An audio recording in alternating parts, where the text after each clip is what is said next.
오늘 저와 여러분들이 함께 나누실 말씀은 창세기 21장 1절부터 11절까지 말씀입니다. 창세기 21장 1절부터 11절 쉬운 성경으로 하나님 말씀을 한 목소리로 같이 읽으시겠습니다. 여호와께서는 말씀하신 대로 사라를 보살펴 주셨고 약속하신 대로 사라에게 이루어 주셨습니다. 하나는 임신하여 하나님께서 말씀하신 그 예정된 때에 늙은 아브라함의 아들을 낳았습니다. 아브라함은 사라가 낳아준 아들의 이름을 이삭이라고 지었습니다. 아브라함은 하나님께서 명령하신 대로 이삭이 태어난 지 8일 만에 이삭에게 할례를 베풀었습니다. 아브라함의 아들 이삭이 태어났을 때 아브라함의 나이는 100살이었습니다. 사라가 말했습니다. 하나님께서 나에게 웃음을 주셨다. 이 이야기를 들은 사람들도 나처럼 웃게 될 것이다. 어느 누가 사라가 아이를 낳을 수 있으리라고 아브라함에게 말할 수 있었겠는가? 그런데 나는 지금 늙은 아브라함에게 아들을 낳아주었다. 이삭이 자라나 젖을 뗄 때가 되었습니다. 이삭이 젖을 떼던 날에 아브라함은 큰 잔치를 베풀었습니다. 그런데 사라가 보니 이스마엘이 이삭을 놀리고 있었습니다. 이스마엘은 아브라함의 사라의 이집트인 여종 하갈에게서 낳은 아들입니다. 그래서 사라가 아브라함에게 말했습니다. 저 여종과 그 아들을 쫓아내십시오. 이 여종의 아들이 우리 아들 이삭과 함께 재산을 물려받을 수 없습니다. 아브라함은 이 일로 인해 매우 괴로웠습니다. 왜냐하면 이스마엘도 자기 아들이었기 때문입니다. 아멘. 할렐루야. 자, 여러분 한 주간 동안들 평안들 하셨습니까? 네. 자, 우리가 지난 시간에 아브라함이 그랄 지역으로 이주하면서 그랄 왕 아비멜렉에게 자신의 아내를 누이라고 속이고 아내 사라를 아비멜렉에게 내어주는 이야기를 살펴보았습니다. 네, 벌써 이번이 두 번째죠. 참으로 남편으로서 할 수 없는 비겁한 행동이었습니다. 그런데 이 일이 하나님께서 아브라함의 이름을 나의 아버지는 고귀하다라는 의미의 아브람에서 많은 민족들의 믿음의 아버지를 뜻하는 아브라함으로 바꾸어 주신 후에 일어나는 일이라는 사실이 이 이야기를 읽는 우리 크리스찬들의 마음을 상당히 불편하게 합니다. 도덕적으로나 상남자 기질로나 오히려 그랄 왕 아비멜렉이 모든 면에서 더 나아 보입니다. 그런데 그렇게 연약하고 정의롭지도 못하고 도덕적이도 못한 한참 부족한 아브라함을 택하셔서 그를 긍휼히 여겨주시고 수많은 나라와 민족들의 믿음의 아버지라는 이름을 그에게 주시고 그 이름으로 바꿔주시고 그를 그 이름에 맞는 사람으로 하나님께서 변화시켜 나가십니다. 내세울 것이 하나도 없는 부족한 죄인인데 그를 부르셔서 하나님의 자녀를 삼아주시고 그 하나님 자녀라는 이름에 걸맞도록 하나님의 열심과 하나님의 은혜로 그 사람을 더 성숙시켜 가시고 그의 믿음을 더욱더 깊게 해 가시는 것입니다. 이것이 하나님의 부르심이고 하나님께서 성도를 성도로 만들어내시는 방법인 거예요. 성경은 이것을 우리에게 말씀하고 계신 것입니다. 성경을 통해 우리는 할 수 있다라는 인간의 가능성을 부추긴다든지 어떻게 하면 더 도덕적이고 더 정의로운 인간상에 도달하게 되는지 그런 것을 배우는 것이 아니라 그렇게 할 수 없는 죄로 가득 찬 우리 안을 보게 되어서 정말로 자격이 없음을 알게 된 우리들을 하나님께서 어떻게 불쌍히 여기셨는지 그리고 어떻게 그런 우리를 예수 닮은 성도로 만들어내시는지 그 하나님의 은혜를 성경을 통해 보아야 하는 것입니다. 그것을 기록하고 있는 거예요. 성경은. 오늘 본문은 두 스토리를 담아내고 있습니다. 첫 번째는 25년 만에 드디어 하나님께서 아브라함에게 약속하신 언약의 열매인 이삭이 사라를 통해 태어나는 스토리입니다. 하나님을 신뢰하지 못하고 한때 그분의 말씀을 비웃었던 아브라함의 아내 사라가 그 아이를 안고는 그 이름을 이삭이라고 짓습니다. 자신의 불가능한 상황과 상태만을 바라보고 하나님을 의심하고 그분을 비웃었던 하나님 앞에서 참으로 부족했던 자신에게 하나님께서 진정한 웃음을 주셨음을 감사하면서 진정한 기쁨, 웃음은 오직 하나님으로부터만 온다는 사실과 그분 앞에서 눈에 보이는 상황만을 바라보고 하나님을 의심했던 자기 자신의 부족함을 평생 기억하기 위해 그 아들의 이름을 웃음이라는 의미의 아이작이라고 짓습니다. 그리고 이 이야기를 듣는 모든 믿음의 사람들에게 하나님은 웃음을 주실 것이다 라는 것을 복음으로 전달하고 있는 거예요. 이렇게 하나님의 약속인 이삭이 아브라함과 사라에게 주어지기 전까지 아브라함과 사라에게서 우리가 발견해 온 것이 무엇인가요? 그들의 훌륭하고 대단한 믿음이었나요? 그렇지 않아요. 물론 그런 부분도 조금 있었지만 대부분은 우리의 기대에 미치지 못하는 그런 모습이었습니다. 늘 눈에 보이는 것 때문에 의심하고 두려워하면서 하나님의 전능하심에 대한 믿음을 잊어버리는 그런 모습이었단 말입니다. 저와 여러분들의 모습과 늘 똑같습니다. 늘 그렇게 부족한 우리들의 모습과 똑같아요. 자, 여러분들은 어떠십니까? 여러분, 지금까지 살아오시면서 여러분들은 이 믿음의 길을 어떻게 걸어오셨다고 생각하세요? 예수 그리스도가 여러분들의 삶의 탑 프라이어리티로 계신 분들은 한번 생각을 해보십시오. 이 믿음의 길을 어떻게 걸어오셨는지. 그 믿음의 삶이 몸에 잘 배어 있으십니까? 또 이곳에 와서 공부하는 학생들, 여러분들은 어떠세요? 이제 한 학기 마치고 이제 겨울 방학인데 여러분들이 생각했던 대로 믿음을 잘 붙잡고 지금까지 오신 것 같으세요? 아닐 겁니다, 대부분. 왜 늘 부족한 모습일까요? 저 역시 그렇습니다. 20년 넘게 지금 목사로서 이렇게 있었는데도 늘 부족하고 설교단에 올라가기가 정말 죽기보다 싫을 정도로, 도망가고 싶을 정도로 매주 그런 마음이 있어요. 왜 그렇게 우리 안에 그런 모습을 보게 하시는가? 우리가 얼마나 부족하고 자격이 없는지를 알아야 그런 우리를 향한 하나님의 은혜가 진짜 은혜로 여겨지기 때문에 하나님께서는 우리의 약함을, 우리의 죄성을, 우리의 자격 없음을 계속해서 드러내시는 것입니다. 그렇게 늘 자신에게 믿음에서 한참 부족한 모습이 나오고 또 좋은 인격이 나오지 못해도 그런 죄성을 아파하면서 그렇게 자격 없는 자신을 위해서 십자가에서 모든 것을 내어주신 예수 그리스도 앞에 자격 없음에도 불구하고 매일 엎드리는 사람들, 그렇기 때문에 그 은혜가 없었더라면 내가 살 수 없었군요 하는 사람들, 그 은혜 붙지 않았더라면 자기 잘난 멋에 살다가 자기가 잘하는 줄 알고 살다가 영원한 지옥으로 갔을 나를 건져주신 하나님의 사랑을 은혜로 여기는 사람들이 바로 크리스천들인 거예요, 여러분. 잘 점검하십시오, 여러분. 잘 점검하세요.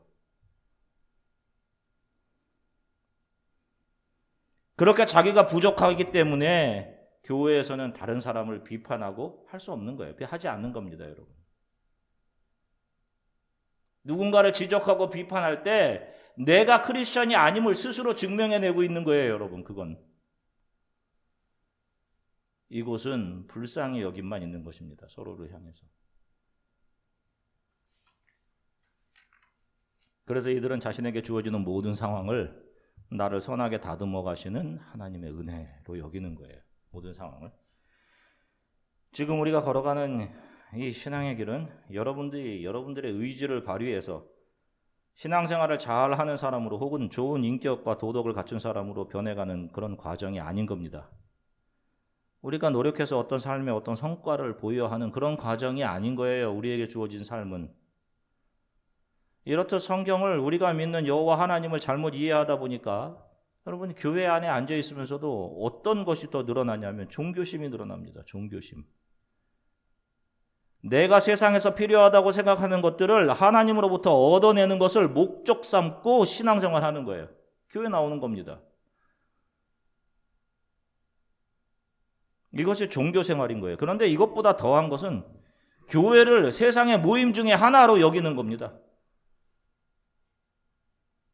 교회를 통해서 힘들고 외로운 삶의 위로를 얻으려고, 교회 와서 자기 가치 인정받으려고, 사람들과 같이 밥 먹고 교제하는 그것을 삶의 즐거움으로 여기며 교회 생활하는 분들도 있어요.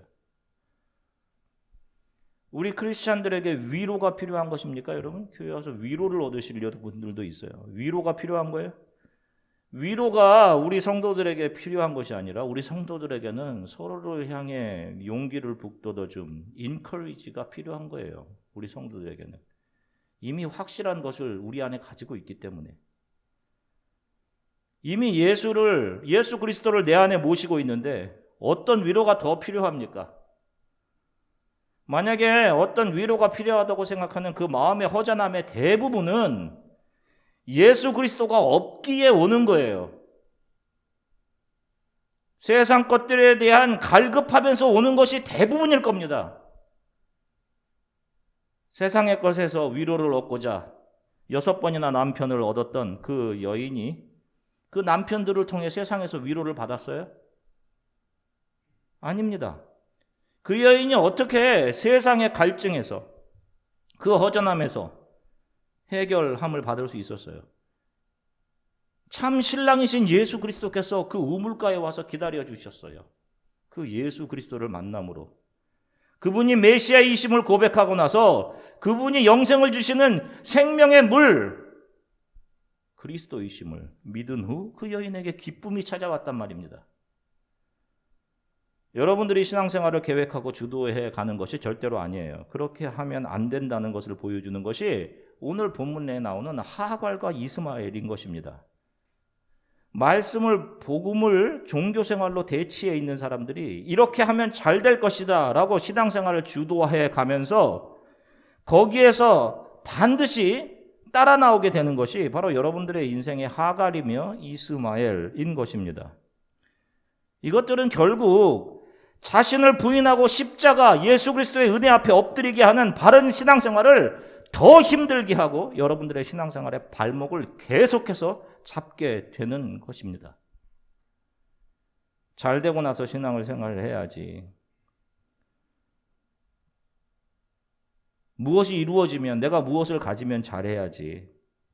그렇게 여러분들이 생각한 대로 하나님을 뒤로 하고 그래서 얻게 된 어떤 좋은 결과나 학점, 직장, 얻게 된 무엇인가는 결국 여러분들의 거룩한 도성을 향한 신앙생활을 잘 하지 못하도록 여러분들을 붙들고 놔주지 않는 존재로 작용하게 됩니다. 많은 신앙인들이 세상에서 무엇인가를 얻고 세상에서 무엇인가 되고 잘 되고자 하는 목적과 조건을 스스로 만들어서 거기에 맞추어서 신앙생활을 합니다. 그 목적과 조건이 우선이 되어 있어요. 그게 아닙니다. 성도는 모든 상황과 조건 속에서 하나님을 예배하는 것, worship 하는 것을 삶의 탑 프라이어리티로 삼고 살아가는 사람들인 거예요, 여러분. 내가 무엇을 가지게 되고 무엇이 되는 것은 하나님의 손에 있는 겁니다.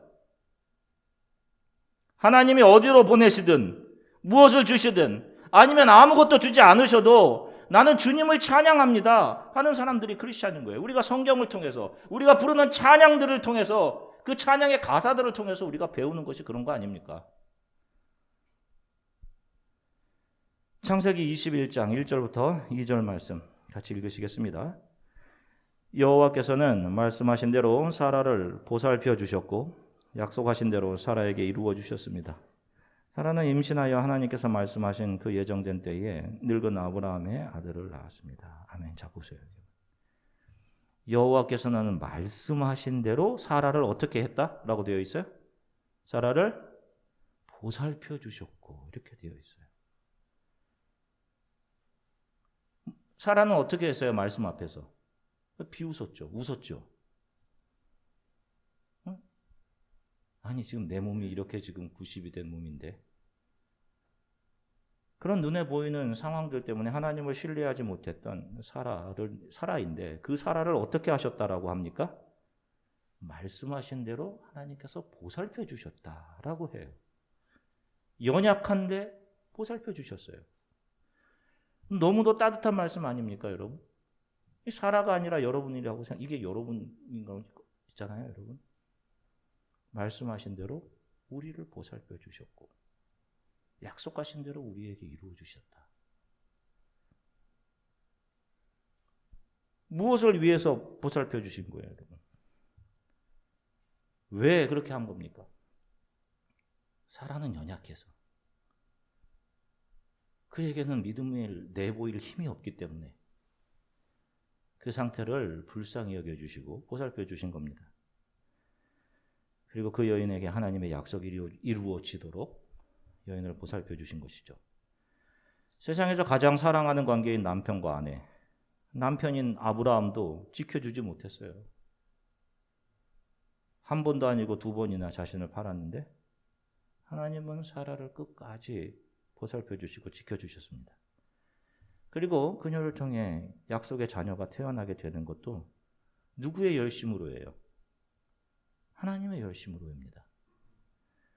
여인 사라 옆에서 가장 큰 도움이며 사랑이며 지킴이여야 하는 남편 아브라함은 자기 유익을 위해 그 사랑마저 충분히 지킬 수 없는 무능한 인간들의 전체의 모습을 대변해서 보여주고 있는 것이고, 그런 인간의 무능함과 철저히 자기중심적인 성향 속에서도 하나님이 선택하신 사람들을 향한 변함없는 사랑과 그들을 돌보심과 그들에게 구원의 약속을 이루어 가시는 분이심을, 변함없는 하나님이심을, 그분이 모든 성도들의 참 신랑 되심을 보여주고 있는 것입니다. 아브라함이 100세가 되어서 하나님께서 약속을 이루어 주시죠. 자, 아브라함이 우르에서 나올 때 아브라함의 나이가 75세였습니다. 25년 만이에요. 25년 만에. 아니, 도대체 좀 빨리 이루어 주시지. 좀 기다려도 한 5년 정도면 그 정도만 좀 기다리고 좀 해주시면 좋을 텐데. 아니, 왜 이렇게 시간이 오래 걸리게 하시는 걸까요? 로마서 4장 19절 말씀. 쉬운 성경으로 같이 읽겠습니다. 아브라함은 100살이나 되어 거의 죽은 사람이나 다름없게 되었고, 사라도 나이가 많아 아기를 낳을 수 없다는 것을 알았지만 하나님을 믿는 믿음이 약해지지 않았습니다. 아멘. 자, 보세요. 왜 100세가 되어서 하나님께서 약속을 이루어 주시는 걸까? 성경은 100세가 되어서야 아브라함은 자신의 어떤 모습을 보게 되었다라고 이야기합니까? 자신의 어떤 모습? 죽은 모습. 죽은 모습이에요. 그렇게 우리는 우리의 죽은 상태, 내가 사는 것이 아닙니다. 나는 죽고 내 안에 예수가 사십니다. 이 사실을 알게 될 때까지 수많은 연단의 시간을 주시면서 기다리시는 거예요. 나는 죽고, 이 사실을 알게 되었을 때 그에게 이삭을 주신 거예요. 그 이삭이 상징하고 있던 것이 누구입니까? 그리스도 예수죠. 우리가 이제 몇 주 후에 살펴보겠지만. 자, 오늘 나눈 두 번째 스토리는 내어 쫓기는 하갈과 이스마엘의 이야기입니다. 9절부터 13절까지 말씀 같이 함께 읽으시겠습니다. 그런데 사라가 보니 이스마엘이 이삭을 놀리고 있었습니다. 이스마엘은 아브라함이 사라의 이집트인 여종 하갈에서 낳은 아들입니다. 그래서 사라가 아브라함에게 말했습니다. 저 여종과 그 아들을 쫓아내십시오. 이 여종의 아들이 우리 아들 이삭과 함께 재산을 물려받을 수 없습니다. 아브라함은 이 일로 인해 매우 괴로웠습니다. 왜냐하면 이스마엘도 자기 아들이었기 때문입니다. 하지만 하나님께서 아브라함에게 말씀하셨습니다. 저 아이와 여종 때문에 염려하지 마라. 사라가 무슨 말을 하든 그 말을 들어주어라. 내가 너에게 약속한 자손은 이삭에게서 나올 것이다. 그러나 여종에서 낳은 아들도 내 아들이므로 내가 그의 자손도 큰 나라가 되게 할 것이다. 아멘. 자, 보세요. 여기서 두 나라가 나오게 되는 거예요. 두 나라. 자, 보세요. 하나님의 약속에 대한 불신으로 아브라함은 자신의 생각으로 자식을 가지려고 하죠. 그렇게 아브라함의 삶 안에 개입된 하갈, 아시다시피 이 하갈은 흉년이 들었을 때 이집트로 내려가지 말라고 했는데 그 이집트로 내려가서 어떻게 했어요? 자신의 아내를 누이라고 속여서 파라오로부터 그 이집트에 나올 때 선물로 받았던 노예 중에 하나였습니다. 사람들은 복이라고 할 수 있었겠죠. 재산과 이런 종들을. 부자 됐네. 복 주셨네. 그게 실은 복이 아니라 뭐였어요? 죄의 대가로 받은 것이란 말입니다. 죄의 대가로. 그 이스마엘이 약속의 아들 이삭을 괴롭히죠. 그러자 사라는 아브라함에게 그 여인이 낳은 아이를 내어 쫓으라라고 합니다. 아브라함에겐 괴로운 일이었어요. 이스마엘도 자기 아들이었기 때문입니다. 자, 이렇듯 아무리 겉으로 훌륭한 업적이고 성공처럼 보이는 것들이라 할지라도 하나님 앞에서 무능하고 이기적인 자기 자신에 대한 성찰이 없는 상태에서 이루어진 모든 것들은 우리를 하나님의 약속에서 멀어지게 하는 것이 됩니다. 여러분. 굉장히 중요한 거예요. 자신의 생각과 계획으로 이스마엘을 낳고 얼마나 기뻐했겠어요. 복이고 성공이라고 생각했을 것입니다. 그런데 그게 복이고 성공이 아니란 말이에요. 그게 복이고 성공이라고 여기던 이스마엘은 결국 장성한 자가 되어서 하나님의 자녀들을 상징하는 구약교회, 이스라엘을 괴롭히는 하나님의 자녀, 반대편에 서 있는 세상에 속한 사람들, 세상 나라를 상징하는 그런 존재가 되고 만단 말입니다. 자, 이 이야기가 보여주는 것이 그거예요. 그럼에도 그 이스마엘을 향한 하나님의 은총이 주어지죠. 우리는 이것을 일반 은총이라고 합니다.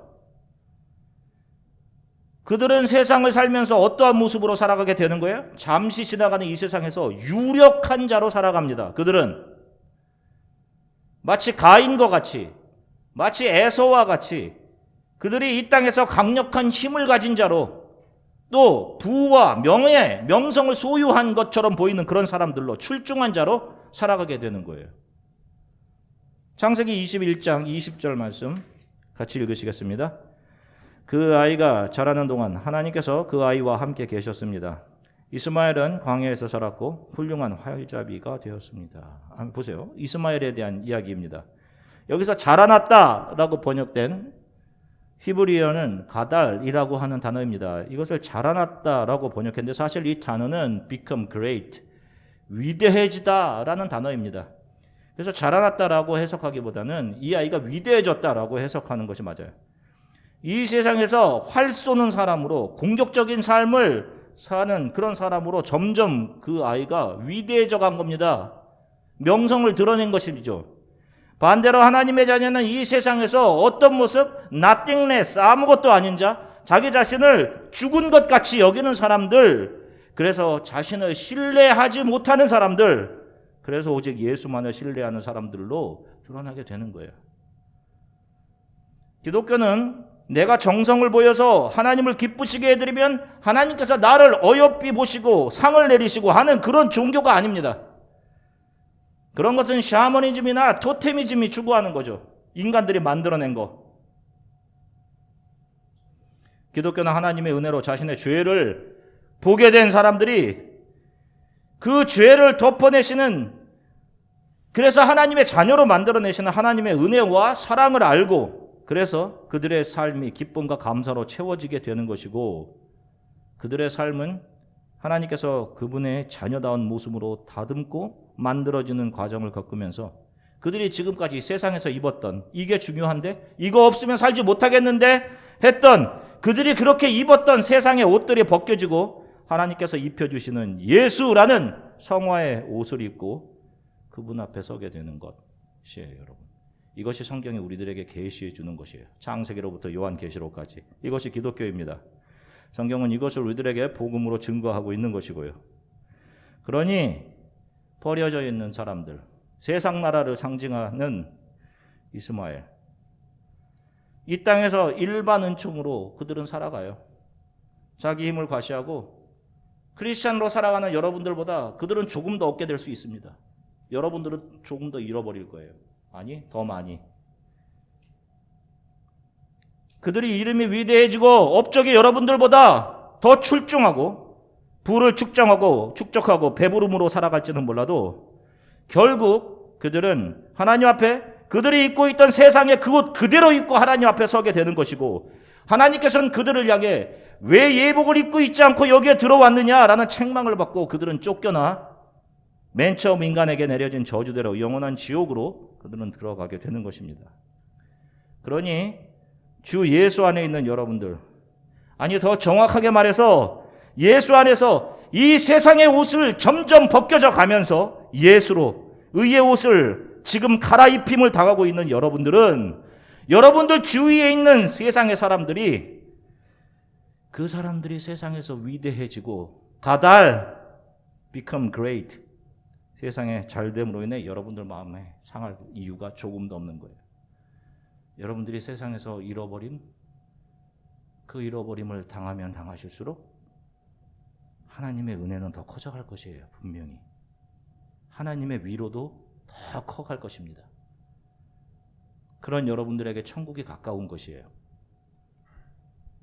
지금 여러분들이 겪고 경험하는 모든 과정이 하나님께서 여러분들에게 예수라는 의의 옷을 입히시는 과정이라는 확실한 믿음 안에 여러분들이 계셔야 합니다. 지금 하나님께서 여러분들에게 주시는 시간들은 여러분들이 감사로 받고 믿음으로 인내하셔야 하는 것들입니다. 여러분들이 힘들어하는 것도 다 여러분들에게 선한 옷으로 입히어 가시는 하나님의 배려입니다. 모든 것이 다 선한 것이에요. 여러분들에게 주어지는 모든 것들이. 그래서 성도는 늘 매일 오늘 감사하고 하나님의 은혜에 대해 기뻐하며 살 수 있는 것입니다. 우리들이 고백하며 부르는 찬양 중, 또 제가 가장 좋아하는 찬양 중에 하나인 찬송가야 예수 사랑하심은 이라는 찬송이 있어요. 거기에 보면 이런 가사가 있습니다. 내가 연약할수록 더욱 귀히 여기사 높은 보좌 위에서 낮은 나를 보시네. 날 사랑하심, 날 사랑하심 성경에 써있네. 이 찬양이 신앙의 길을 가는 저와 여러분들의 고백이 되어 한 주간의 삶을 넉넉히 이기고 견뎌내는 이렇게 믿음 안에 살아가게 되기를 주 예수 그리스도의 이름으로 간절히 축원합니다. 잠시 기도하겠습니다. 이제 벌써 또 2021년 이렇게 한 몇 주 이제 남지 않았어요. 지금까지 살아올 수 있었던 모든 것은 하나님의 보살펴 주심으로 인함입니다. 제가 잘한 것이 하나도 없는데 하나님 정말 섬세하게 저를 보살펴 주셨습니다. 내가 약하고 믿음이 없고 부족해도 하나님의 말씀으로 나를 가르쳐 주시며 보듬어 주시며 지금까지 살아오게 하셨습니다. 돌아보면 많은 잃어버림도 있었고 다른 사람처럼 많이 갖지도 못했던 그런 순간들이 있었습니다. 세상에 속한 사람들, 이스마엘을 통해 이루어졌던 그 세상의 나라, 이스마엘이 상징했던 그들은 이 세상에서 가달, 위대해지고 많은 것을 가지는 자들로 살아가게 됩니다. 그러나 그런 눈에 보이는 것이 내게 없을지라도 내게는 그 무엇보다 귀한 예수 그리스도를 내 안에 모시고 살아가게 하셔서 감사합니다. 그래서 나의 죽음도 유익합니다. 우리의 신앙의 선배들이 그렇게 고백했던 것처럼 내 안에 사는 것이 그리스도이기에 나의 죽음도 유익합니다. 고백하며 또 한 주간의 삶을 이 신앙의 길을 온전히 걸어가도록 하나님 도와주십시오. 우리 교회를 붙잡아 주십시오. 하나님의 은혜를 갈급하며 예수 안으로 들어와야 될 사람들이 모이는 곳 되게 하나님 도와주십시오. 우리 이렇게 잠시 함께 기도하겠습니다. 사랑해 주님 참 감사합니다. 사랑하는 성도들과 함께 하나님의 말씀을 나누게 하셔서 참 감사합니다. 늘 부족하고 연약한데 그런 아브라함과 사라를 믿음의 아버지, 믿음의 어머니 삼아주셨습니다. 연약하고 부족한데 하나님께서 돌보아 주셨습니다. 그리고 하나님께서 선수 그들에게 약속을 이루어 주셨습니다. 우리가 무엇을 잘해서가 아니라 우리가 무엇을 잘 계획하고 오거나이즈해서가 아니라 하나님의 보살펴 주심, 긍휼히 여겨 주심으로 우리가 오늘 이 자리에 서 있을 수 있습니다. 오 주님, 사랑하는 성도들에게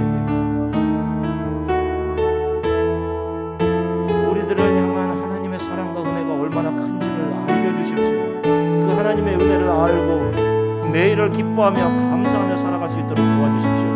우리 교회 그렇게 예수 그리스도 안으로 들어와야 될 사람들을 보내어 주시고 그들로 인해